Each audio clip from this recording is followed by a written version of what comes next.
Salam sejahtera buat kita semuanya. Puji Tuhan, malam hari ini kita boleh kembali di dalam renungan malam. Biarlah firman Tuhan pada malam hari ini boleh menjadi berkat buat kita semuanya. Bapak, Ibu, Saudara dimanapun saat ini berada, mari kita akan memulai dengan doa. Bapak, terima kasih untuk malam hari ini, karena anugerah-Mu berlimpah bagi hidup kami. Bapa, sebentar kami akan mendengarkan sabda-Mu, menjadi renungan bagi kami pada malam hari ini.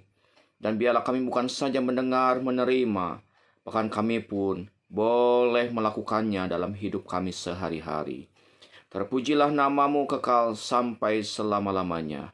Ini doa kami dalam nama Yesus kami pohonkan. Amin. Puji Tuhan, Bapak, Ibu, Saudara yang diberkati Tuhan. Sekali lagi saya ucapkan selamat malam. Selamat kita bertemu dalam renungan malam hari ini. Dimanapun Bapak, Ibu saat ini berada, biarlah kita tetap dalam sukacita Allah. Mari kita akan melihat renungan kita pada malam hari ini di dalam kitab suratan Filipi Fatsal yang keempat. Filipi Fatsal yang keempat, ayat yang ke-8 dan ayat yang ke-9 kita membacakan ayat-ayat ini.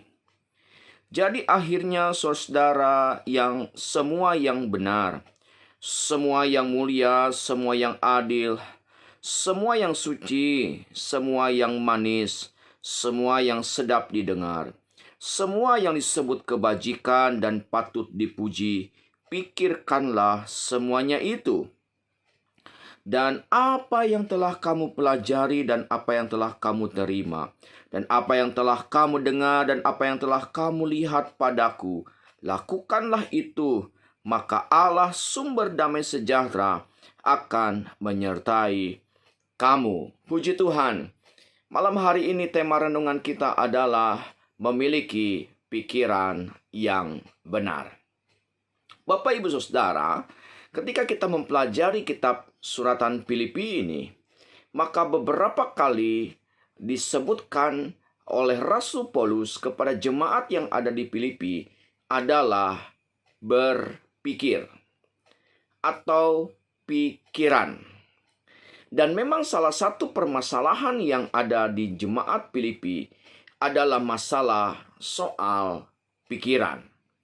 Sehingga kalau kita membaca misalkan di dalam Filipi Fatsal yang kedua. Filipi Fatsal yang kedua.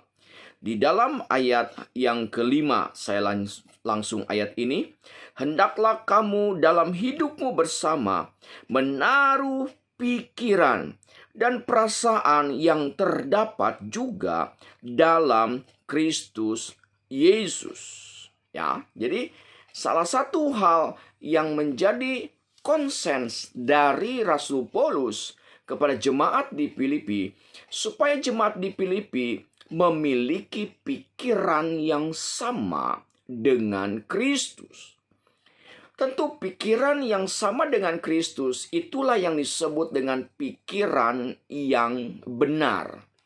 Dan ayat yang sudah kita baca dalam ayat yang ke-8 dan ke-9 dalam Fatsal yang keempat ini merupakan indikator ataupun ciri-ciri dari pikiran yang benar. Dan Rasul Paulus melalui suratannya ini menasihatkan supaya jemaat Tuhan yang pada waktu itu yang ada di Filipi memiliki pikiran yang benar.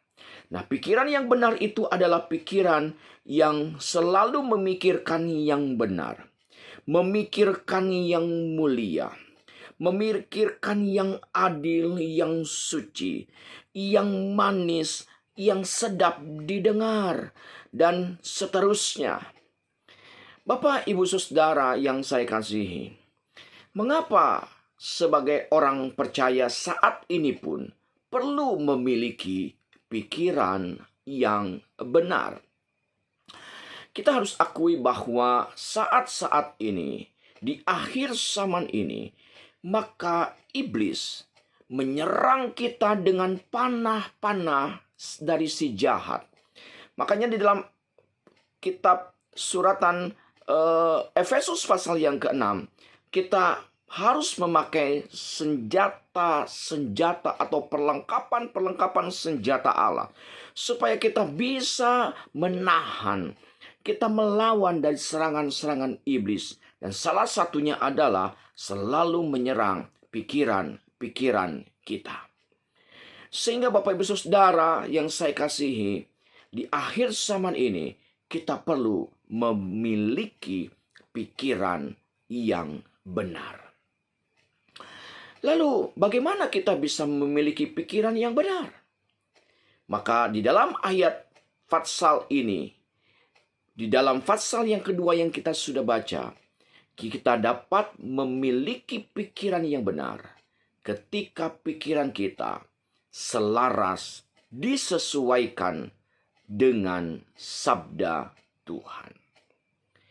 Kita memohon kepada Allah dengan kuasa firman-Nya, dengan kuasa Roh-Nya yang kudus, menjaga pikiran kita dari hal-hal yang negatif. Dari bagaimana cara kita dapat memiliki pikiran yang benar ini? Maka mau tidak mau, suka atau tidak suka, kita harus seperti Kristus cara berpikir, dan kita hidup di dalam kebenaran firman dan pimpinan Roh Kudus.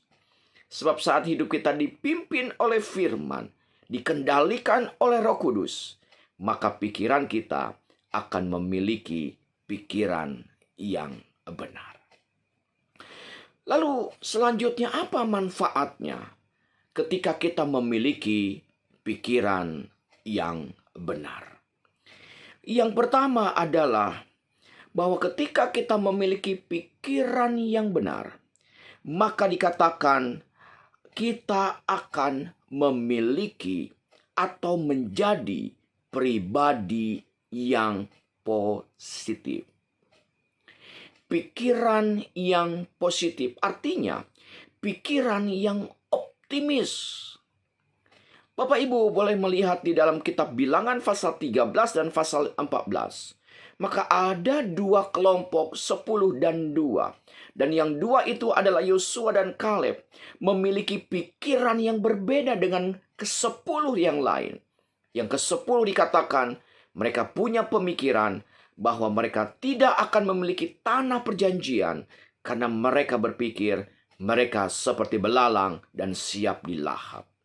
Tetapi Yosua dan Kaleb memiliki pikiran yang positif, memiliki pikiran yang optimis, dan itulah yang menjadikan pada akhirnya boleh menikmati tanah perjanjian.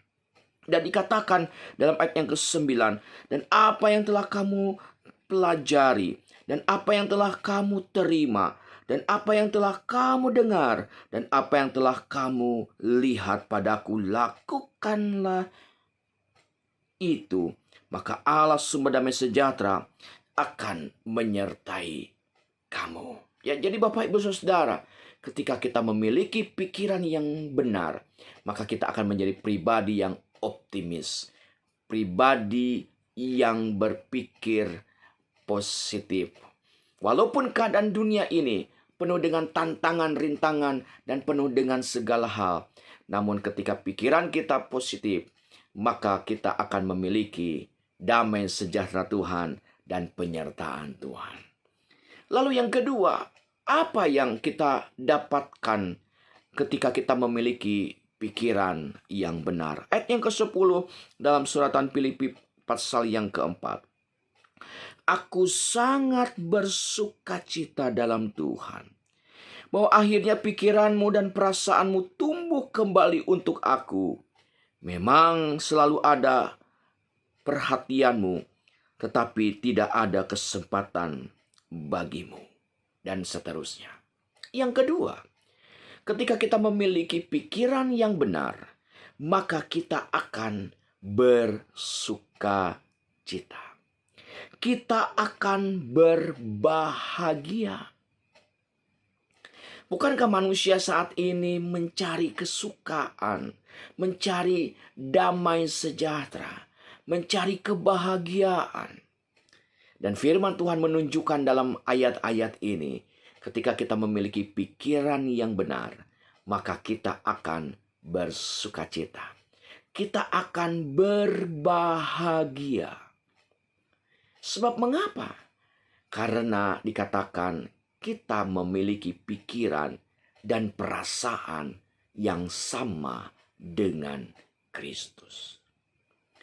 Bapak Ibu Saudara, kebahagiaan tidaklah dapat diukur dengan materi, kekayaan, pangkat, jabatan, ataupun yang ada hal-hal duniawi. Tetapi kebahagiaan itu datang, sukacita itu datang ketika pikiran kita itu benar, sesuai dengan pikiran Kristus. Lalu yang ketiga, apa manfaatnya?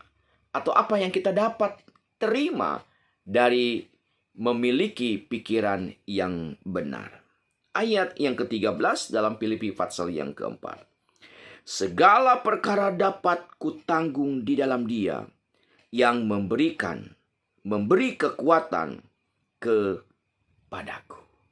Artinya, ketika kita memiliki pikiran yang benar, maka kita akan memiliki daya juang, daya tahan yang kuat.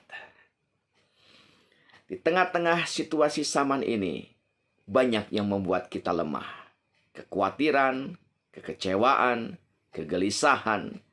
Tapi ketika kita memiliki pikiran yang benar, kita akan diberikan daya tahan, kemampuan untuk menghadapi apapun juga. Sebab kita penuh dengan keyakinan bahwa Tuhan kita adalah Tuhan yang akan terus menyertai kita.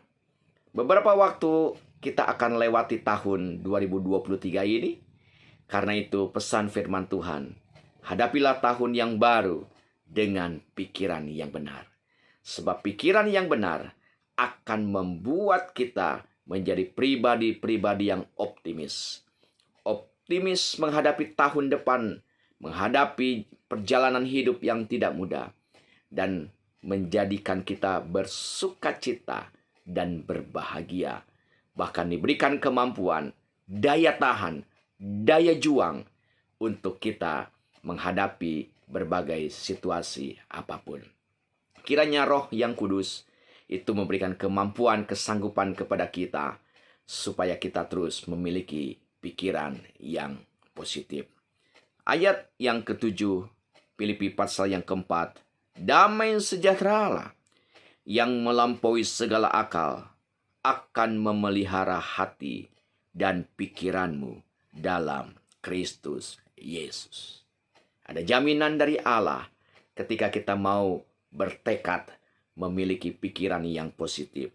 Damai sejahtera Allah itu akan memelihara hati, pikiran, dan segenap kehidupan kita. Kiranya Tuhan memberkati hari ini dan seterusnya bagi Bapak Ibu Saudara dimanapun saat ini berada. Tuhan Yesus memberkati. Mari kita bersatu dalam doa. Terima kasih buat malam hari ini. Atas sabda Tuhan, kami boleh mendengar, kami boleh merenungkan, bahkan kami boleh lakukan. Berikanlah kekuatan Roh Kudus bagi kami, supaya kami memiliki pikiran yang benar. Supaya kami memiliki pikiran yang positif, yang optimis. Kami boleh memiliki kebahagiaan dan sukacita. Bahkan kami diberikan daya juang, kemampuan menghadapi apapun. Karena itu, Roh Kudus mohon kami dibimbing, ditolong, dan disertai. Berkati umat-umat-Mu yang ada pada malam hari ini dimanapun berada. Berkati rumah tangga, pekerjaan, usaha, mata pencaharian.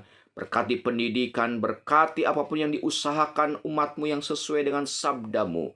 Tuhan buat berhasil. Terima kasih Tuhan. Kami pun terus berdoa bagi bangsa dan negara kami Indonesia. Bila berkat Tuhan atas bangsa ini. Terima kasih Tuhan, berkati gereja Sosianim. Dimanapun berada, biarlah diberkati terus oleh Tuhan. Terima kasih. Terpujilah nama-Mu kekal selama-lamanya. Ini doa kami. Dalam nama Yesus kami berdoa dan bersyukur. Amin. Puji Tuhan, selamat malam. Kiranya Roh Kudus menolong dan memberkati kita. Haleluya, haleluya, haleluya.